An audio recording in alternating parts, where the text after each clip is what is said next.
오늘은 교회력으로 대림절 첫째 주일이라고 말합니다.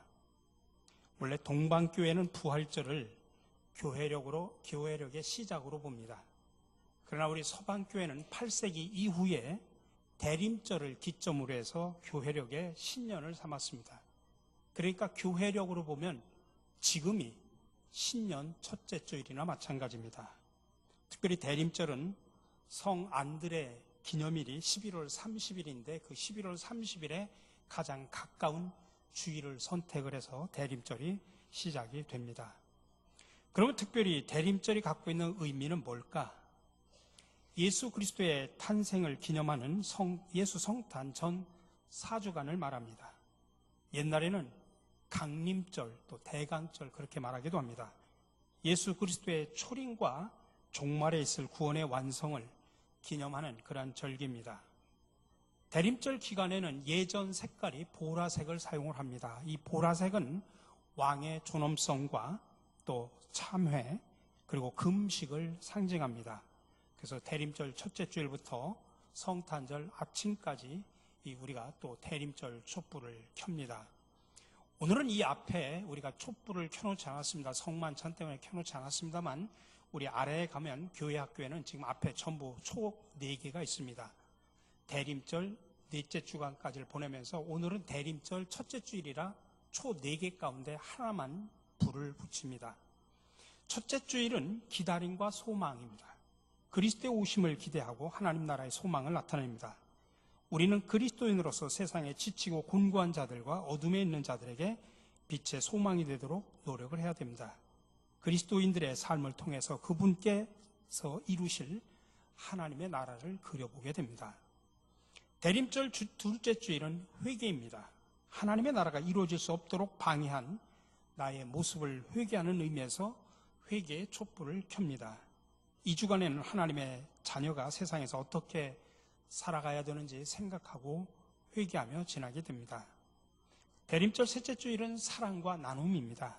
주변에 상처 입은 이웃들, 배고픈 이웃들, 외로움에 쓸쓸한 이웃들에게 성도의 사랑을 나눠줍니다.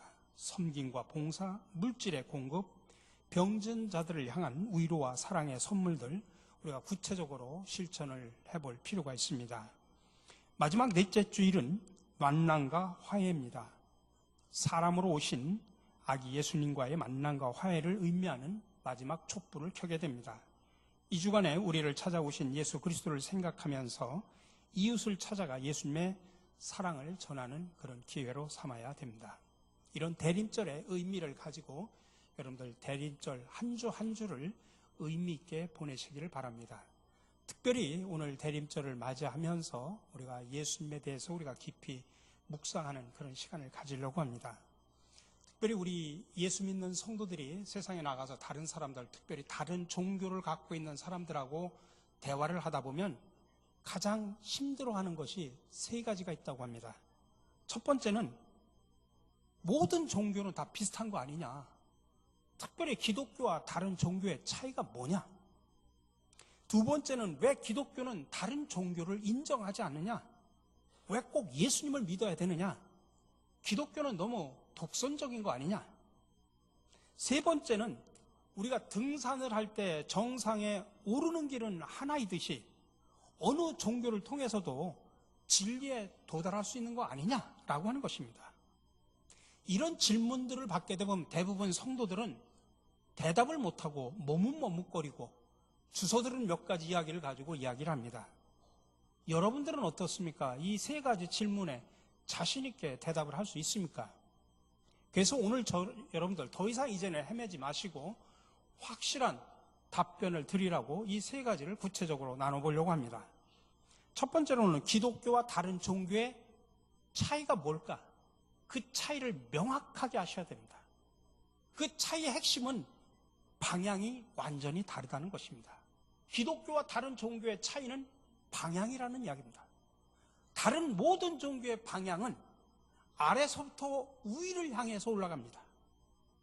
내가 내 힘으로 그 자기가 믿는 신에게 도달하려고 하는 시도입니다. 그래서 내가 선행을 쌓고 내가 공적을 행하고 내가 득도를 해가지고 신께 도달하려고 하는 그런 시도입니다. 그러나 기독교는 반대입니다. 위에서 아래로 방향이 전혀 다릅니다. 나에게로 올라오라고 하지 않고 하나님께서, 위에 계신 하나님께서 아래로 직접 오셔서 인간이 되어 주셨습니다. 그리고 우리로 하여금 구원받기 위해서 무엇을 하라고 요구하지 않습니다.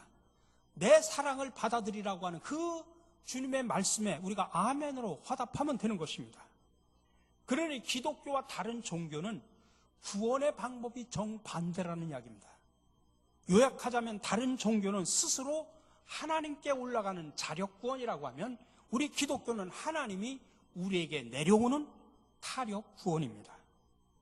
여러분 한번 생각을 해봅시다. 여기에 조그만 어린아이가 있어요. 그 어린아이하고 어린인 제가 소통을 하려면 둘 중에 하나를 선택을 해야 됩니다.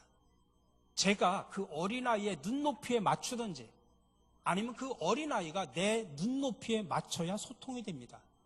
근데 어느 게 더 쉽습니까? 아기가 제 눈높이에 맞추는 게 쉽습니까? 제가 그 아이의 눈높이에 맞추는 게 쉽습니까? 뻔하지 않습니까? 어른 된 우리가 아이의 눈높이에 맞추는 게 더 쉽지 않습니까? 바로 기독교가 바로 그렇다는 이야기입니다. 두 번째로, 왜 기독교는 다른 종교를 인정하지 않을까? 예를 들어 봅시다. 초등학교 산수 시간에 구구단 시험을 내는데 문제지가 뭐냐면 7 곱하기 8은 얼마냐라고 문제를 냈습니다. 정답은 56이죠. 많은 학생들이 정답을 잘 썼는데 두 학생이 틀렸어요. 한 학생은 56이라고 쓰지 않고 55라고 썼고, 또 다른 학생은 46이라고 썼어요. 둘 다 틀렸으니 빵점이죠. 근데 조금 있다가 빵점을 주니까 조금 있다가 55라고 쓴 틀린 학생이 선생님한테 찾아와서 이야기합니다. 아니 선생님, 저는 그 정답에서 1밖에 안 틀리고 저 아이는 정답에서 10이나 틀렸는데 어떻게 둘 다 빵점입니까? 근데 선생님의 대답은 명확합니다. 정답은 56 딱 하나뿐이다. 그러므로 하나를 틀렸던 열을 틀렸던 틀린 건 틀린 것이다.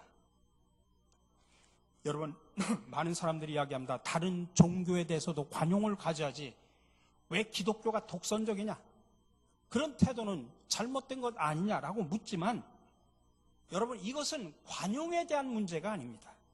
정답을 아느냐 모르느냐의 문제지 관용에 대한 문제가 아니라는 이야기입니다.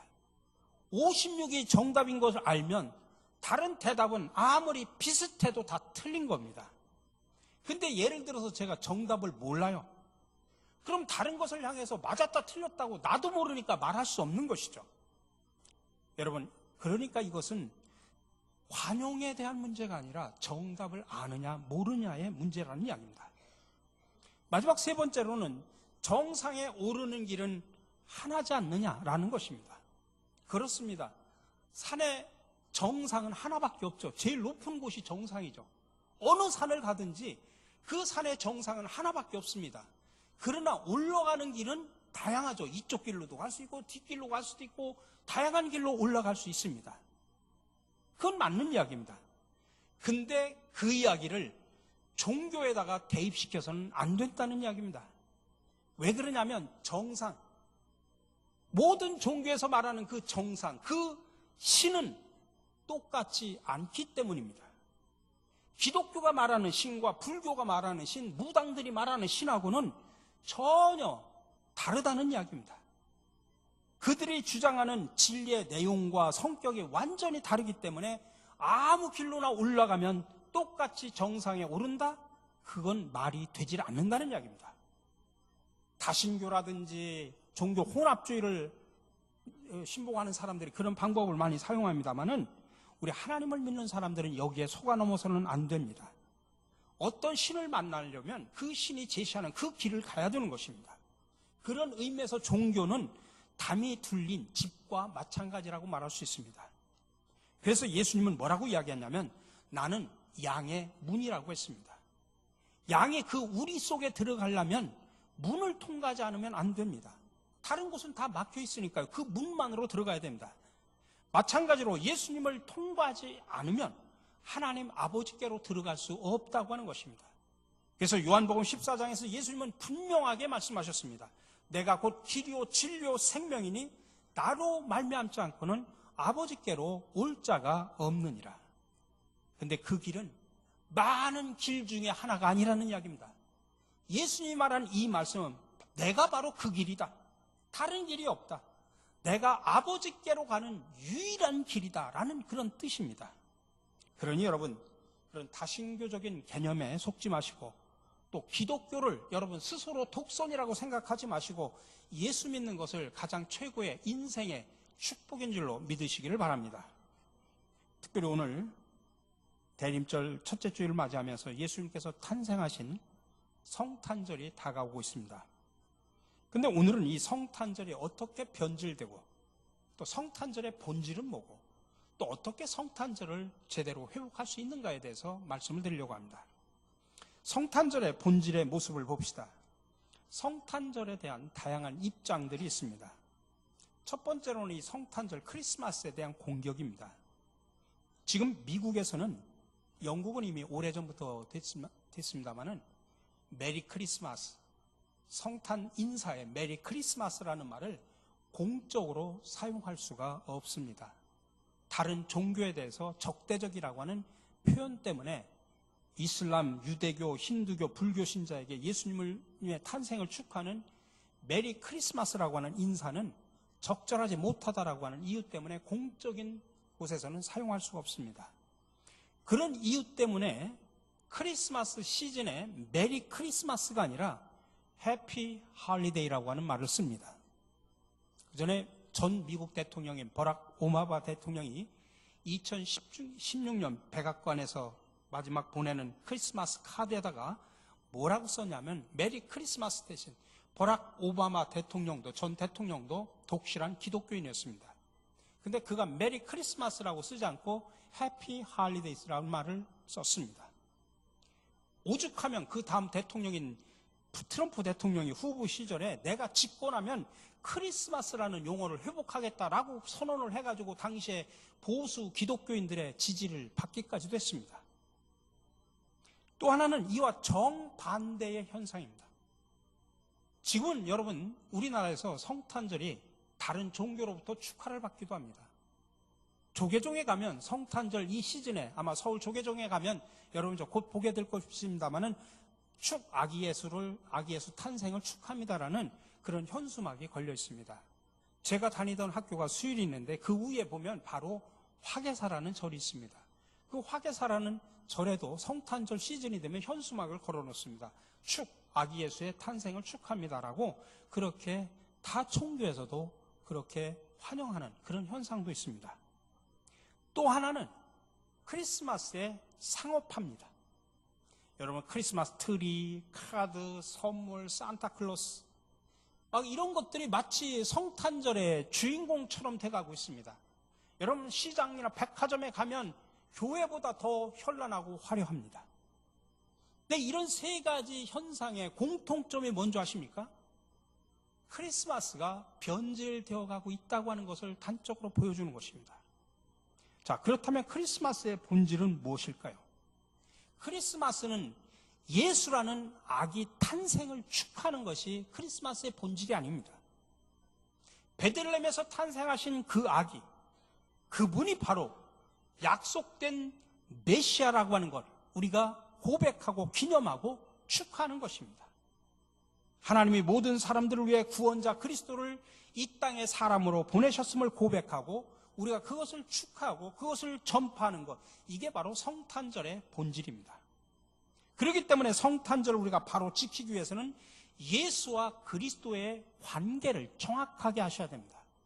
예수는 무엇이고 그리스도는 뭐고 이 둘 관계는 뭘까? 이게 기독교의 가장 기본적인 진리를 이해하는 본질입니다. 그래서 우리가 이걸 바로 알아야 올바른 기독교인으로 살아갈 수 있습니다. 그럼 첫 번째, 예수는 누굴까요? 예수는 사람 이름입니다.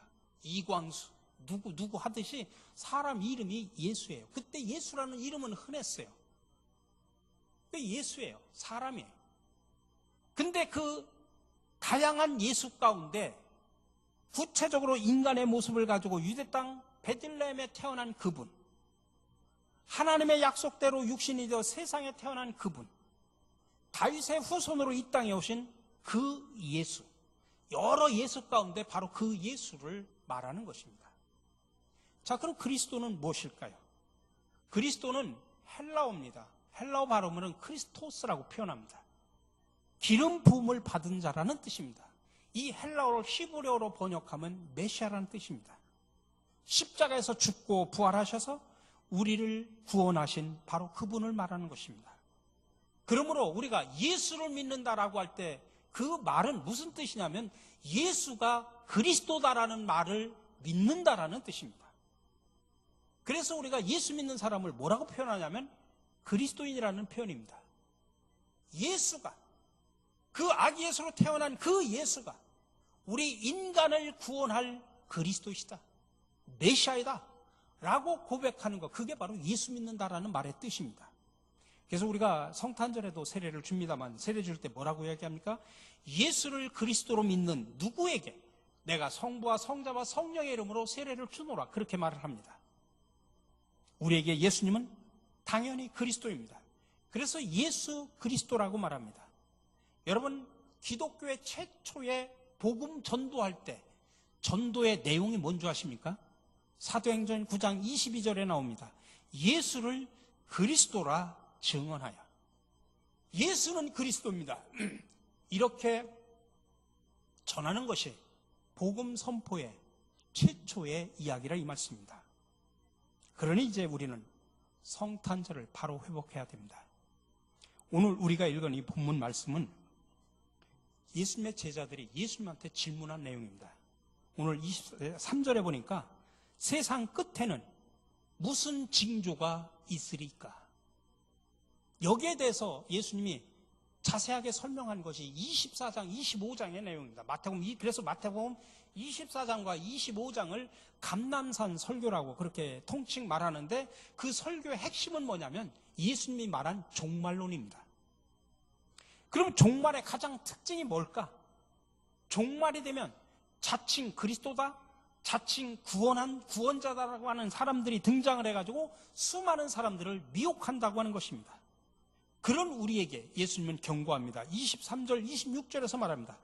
보라, 그리스도가 여기 있다 혹은 저기 있다 하여도 믿지 말라. 26절에 그러면 사람들이 너에게 말하되 보라, 그리스도가 광야에 있다 하여도 나가지 말고 보라, 골방에 있다 하여도 믿지 말라. 광야에 있다고 하도 나가지 말고 골방에 있다 해도 믿지 말라. 이 말이 무슨 뜻일까? 이 말을 좀 상황을 이해해야 이 말이 이야기됩니다. 당시에는 두 가지 사상이 있었는데 하나는 뭐냐면 메시아가 오시는데, 메시아가 나타나는데 어떻게 나타나냐? 한 부류는 이런 생각을 했습니다. 메시아는 광야에서 나타날 거다. 메시아는 예루살렘 이 안으로 오는 게 아니라 저 광야에 나타날 것이다라는 그런 사상이 있었습니다. 그래가지고 그때 당시에 한 종파 가운데 쿰란 종파라는 우리 기독교 한 부류가 있었는데, 그래서 쿰란 종파 사람들은 광야에 나가서 거기다가 수도원을 짓고 그 굴 속에서 거기서 다시 오실 메시아를 기다렸다 이 말씀이에요. 그러니까 그리스도가 광야에 있다 해도 나가지 말라라고 하는 것이 쿰란 종파들을 두고 하는 이야기입니다. 보라, 골방에 있다 해도 믿지 말라. 또 반대로 어떤 사상이 있었냐면 메시아는 숨어 있다는 믿음도 있었습니다. 그러니까 골방에 있다는 말은 숨어 있는 메시아상을 반영하고 있는 말입니다. 근데 예수님께서는 이 두 가지 사상, 이 두 가지 믿음에 대해서 모두 부정을 하셨습니다. 근데 그럼에도 불구하고 많은 기독교인들이 왜 이런 유혹에 자주 빠질까요? 24절에서 명확하게 말합니다. 거짓 그리스도들과 거짓 선지자들이 일어나 큰 표적과 기사를 보여 할 수만 있으면 택하신 자들도 미혹하리라. 그리고 이어서 이렇게 말합니다. 결론적으로 말합니다. 28절에서 죽음이 있는 곳에는 독수리들이 모일 것이다. 죽음이 있는 곳에 독수리들이 모일 것이다 라고 하는 이 말은 당시에 떠돌던 격언입니다. 그래서 예수님이 이 격언을 활용해가지고 종말에 대해서 결론적으로 말합니다. 시체들이 있는 곳에 독수리가 호련히 나타난다. 그런 것처럼 예수님의 재림도 호련히 그렇게 임할 것이다 라는 것을 말하는 것입니다. 우리 사랑하는 성도 여러분, 정말로 갈수록 점점 더 거짓 그리스도들과 거짓 예언자들이 일어나서 큰 표징과 기적을 일으키면서 할 수만 있으면 우리 믿음의 사람들을 홀릴 것입니다. 그리고 예수 그리스도의 정체성을 공격하게 될 것입니다. 그러면 우리는 항상 깨어 있어야 되고 말씀을 통해서 바른 분별력을 가져야 됩니다. 그러므로 성탄절의 본질 회복을 위해서 우리가 분명히 알아야 되는데, 성탄절은 예수가 그리스도이며 그리스도가 아기 예수로 오신 것을 기념하는 절기입니다. 그 예수를 그리스도로 예배하는 것, 이게 바로 성탄절의 본질입니다. 그러니 우리가 성탄절을 기다리면서 해야 될 것은 예수와 그리스도의 관계 설정을 정확하게 하는 것입니다. 이것을 신학적으로 좀 영어로 표현하면은 예수 그리스도는 크라이스트가 아니라 더 크라이스트라는 이야기입니다. 크라이스트는 여러 신 가운데 하나가 아니라 바로 더 크라이스트, 그분, 유일한 그리스도라는 것입니다. 우리가 몇 가지 선물이나 교환하고 불우한 이웃들을 돕는 것 중요하지만 그게 성탄절의 본질은 아니라는 것입니다. 예수가 유일한 그리스도입니다. 예수가 바로 우리를 구원할 그리스도입니다 라고 고백하는 겁니다. 따라서 합시다. 예수가 유일한 그리스도이다. 그것을 고백하고 그것을 세상에 흩어져 전파하는 것, 이것이 바로 성탄절의 본질입니다. 본질을 바로 깨닫고 예수 그리스도를 고백하며 살아가시는 저와 여러분들이 되시기를 간절히 바랍니다. 대림절 첫째 주일을 맞이하여 성탄절의 의미를 바로 알게 하시니 감사를 드립니다. 이 시대 변질된 성탄절을 회복하여 우리가 먼저 예수가 우리의 유일한 그리스도이십니다라고 바른 고백을 하게 하시며 세상에 흩어져 참된 구원자이신 예수 그리스도를 전하는 자들이 되게 하옵소서. 인간의 구원을 위해 아기 예수로 이 땅에 오신 예수 그리스도 이름으로 기도드립니다.